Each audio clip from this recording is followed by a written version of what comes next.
لله نحمده ونستعينه ونستغفره ونستهديه ونعوذ بالله من شرور أنفسنا وسيئات أعمالنا. من يهده الله فلا مضل له ومن يضلل فلا هادي له، وأشهد أن لا إله إلا الله وحده لا شريك له، وأشهد أن نبينا وسيدنا محمدا عبده ورسوله صلى الله وسلم وبارك عليه وعلى آله وأصحابه أجمعين. أما بعد، فاتقوا الله عباد الله حق التقوى وراقبوه في السر والنجوى. يا أيها الذين آمنوا اتقوا الله حق تقاته ولا تموتن إلا وأنتم مسلمون. عباد الله، أخ لا يكلم أخاه من أكثر من 20 سنة، وآخران من 10 سنوات، وآخرون هجروا خالتهم فلم يرونها من عدة سنوات، وغيرهم. والمشكلة انتقال هذه القطيعة والخصومة للأبناء والبنات. هذا والله يا عباد الله، هذه من بعض صور واقعية نراها ونسمعها ونعيشها في حياتنا، وهي وإن كانت قليلة في المجتمع بحمد الله، ولكنها والله مما يحزن القلب ويدمع العين ويفرح الشيطان، وتتفرق به المجتمعات. والأدهى والأمر أن يموت أحدهما وهم على قطيعة، فكيف حالهم في يوم الفصل والقضاء عند رب العالمين؟ نسأل الله العفو والعافية. عباد الله، إن من مقاصد الإسلام العالية وركائزه العظام السامية نشر المحبة والألفة بين العباد، ونبذ التخاصم والتدابر والأحقاد. قال الله تعالى: واعتصموا بحبل الله جميعا ولا تفرقوا واذكروا نعمة الله عليكم إذ كنتم أعداء فألف بين قلوبكم فأصبحتم بنعمته إخوانا. وقال النبي صلى الله عليه وسلم: ترى المؤمنين في تراحمهم وتوادهم وتعاطفهم كمثل الجسد إذا اشتكى منه عضو تداعى له سائر الجسد بالسهر والحمى. فهذه النصوص وغيرها كثير تدلنا على أن الألفة والمحبة بين المؤمنين من أعظم مقاصد هذا الدين، وأنها نعمة كبرى ومنة عظمى يستحق شكرها والتواصي بها وبذل الجهود من أجلها. وعملا بهذا المقصد العظيم والأصل المتين أمرت الشريعة بصلة الأرحام ونهت عن القطيعة والخصام. عباد الله، إن صلة الرحم من أوجب الواجبات وأعظم الطاعات والقربات، والمقصود بصلة الرحم الإحسان إلى الأقربين وإيصال ما أمكن من الخير لهم ودفع ما أمكن من الشر عنهم، ويكون الإحسان بالقول والفعل، ويدخل في ذلك نصيحتهم وتوجيههم وأمرهم بالمعروف ونهيهم عن المنكر بالحسنى، وهذا هو أعظم الإحسان لهم. وكذا زيارتهم وتفقد أحوالهم والسؤال عنهم ومساعدة المحتاج منهم والسعي في مصالحهم ومشاركتهم في أحزانهم وأتراحهم ومسامحتهم والتجاوز عنهم عند خطئهم، وقطيعة الرحم بعكس ذلك. وقد جاءت الشريعة بأن صلة الرحم واجبة وأن قطيعتها محرمة ولو كان الوصول كافرا. عباد الله، إن صلة الرحم علامة من علامات كمال الإيمان وخصلة من خصال أهل الورع والإحسان. فعن أبي هريرة رضي الله عنه عن النبي صلى الله عليه وسلم قال: من كان يؤمن بالله واليوم الآخر فليصل رحمه. وأخبر عليه الصلاة والسلام أن من وصل رحمه وصله الله تعالى برحمته وإحسانه. وقال عليه الصلاة والسلام: إن الله خلق الخلق حتى إذا فرغ من خلقه قالت الرحم: هذا مقام العائد بك من القطيعة. قال: نعم، أما ترضين أن أصل من وصلك وأقطع من قطعك؟ قالت: بلى يا رب. قال: فهو لك. قال رسول الله صلى الله عليه وسلم: فاقرأوا إن شئتم، فهل عسيتم إن توليتم أن تفسدوا في الأرض وتقطعوا أرحامكم؟ أولئك الذين لعنهم الله فأصمهم وأعمى أبصارهم.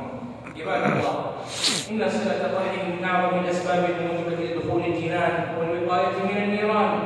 فعن عبد الله بن سلام قال: لما قدم رسول الله صلى الله عليه وسلم المدينة انجفل الناس إليه، وقيل قدم رسول الله صلى الله عليه وسلم، قدم رسول الله صلى الله عليه وسلم، قدم رسول الله صلى الله عليه وسلم فجئت في الناس لأنظر إليه، فلما استقبلت وجه رسول الله صلى الله عليه وسلم عرفت أن وجهه ليس بوجه كذاب، وكان أول شيء تكلم به أن قال: أيها الناس، أفشوا السلام وأطعموا الطعام وصلوا الأرحام وصلوا بالليل والناس نيام تدخلوا الجنة بسلام.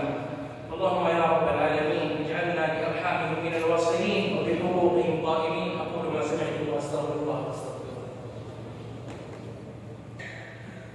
الحمد لله على إحسانه والشكر له على توفيقه وامتنانه، وأشهد أن لا إله إلا الله وحده لا شريك له تعظيما لشأنه، وأشهد أن نبينا وسيدنا محمدا عبده ورسوله. اللهم صل وسلم وبارك عليه وعلى آله وأصحابه أجمعين. أما بعد عباد الله، إنه من الآثار الحسنة لصلة الرحم أنها سبب في سعة الرزق وطول العمر والبركة وكثرة البركة. فعن أنس بن مالك رضي الله عنه قال: سمعت رسول الله صلى الله عليه وسلم يقول: من سره أن يبسط له في رزقه وينسأ له في أجله فليصل رحمه. ولعظم مكانة صلة الرحم في الدين كانت الصدقة على ذوي الرحم والقربى من أفضل الصدقات. فعن سلمان بن عامر عن النبي صلى الله عليه وسلم قال: إن الصدقة على المسكين صدقة وعلى ذوي الرحم اثنتان، صدقة وصلة. عباد الله، إذا كانت صلة الرحم لها هذه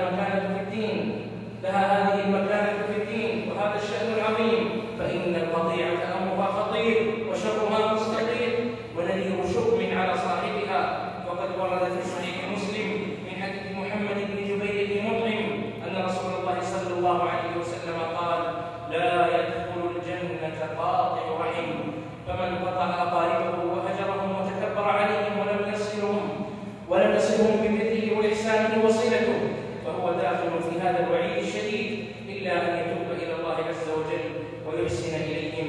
وحسب قاطع الرحم بلاء وشقاء وحرمانا ألا يرفع له عمل. فعن أبي هريرة رضي الله عنه قال: سمعت رسول الله صلى الله عليه وسلم يقول: إن أعمال ابن آدم تعرض كل خميس ليلة الجمعة فلا يقبل عمل قاطع رحم. يا ابن آدم، عش ما شئت فإنك ميت، وأحبب من شئت فإنك مفارقه، واعمل ما شئت فإنك مجزي به. البر لا يبلى والذنب لا ينسى والديان لا يموت، وكما تدين الديان. ثم اعلموا أن الله أمركم بالصلاة والسلام على نبيه، وقال في محكم التنزيل: إن الله وملائكته يصلون على النبي يا أيها الذين آمنوا صلوا عليه وسلموا تسليما. اللهم صل وسلم وبارك على نبينا وسيدنا محمد، وارض اللهم عن الخلفاء الراشدين الأئمة المهديين الذين قضوا بالحق وبه كانوا يعدلون: أبي بكر وعمر وعثمان وعلي، وعن سائر الصحابة أجمعين، وعنا معهم بمنك وكرمك وجودك وإحسانك يا أكرم الأكرمين. اللهم أعز الإسلام والمسلمين وأذل الشرك والمشركين ودمر أعداءك أعداء الدين. اللهم انصر إخواننا المسلمين المستضعفين في كل مكان. اللهم كن لهم عونا ومعينا وناصرا وظهيرا. اللهم أطعم جائعهم واشف مريضهم وارحم ميتهم وتقبل شهيدهم. اللهم احفظ إخواننا في غزة، اللهم احفظهم من بين أيديهم ومن خلفهم وعن أيمانهم وعن شمائلهم ومن فوقهم، ونعوذ بعظمتك أن يغتالوا من تحتهم. اللهم أصلح أحوال أمة الإسلام. اللهم أقم بهذه الأمة أمر الرشد يعز فيه أولياؤه ويذل فيه أعداؤه. اللهم وفق إمامنا وولي عهده لما تحب وترضى، خذ بناصيتهما للبر والتقوى.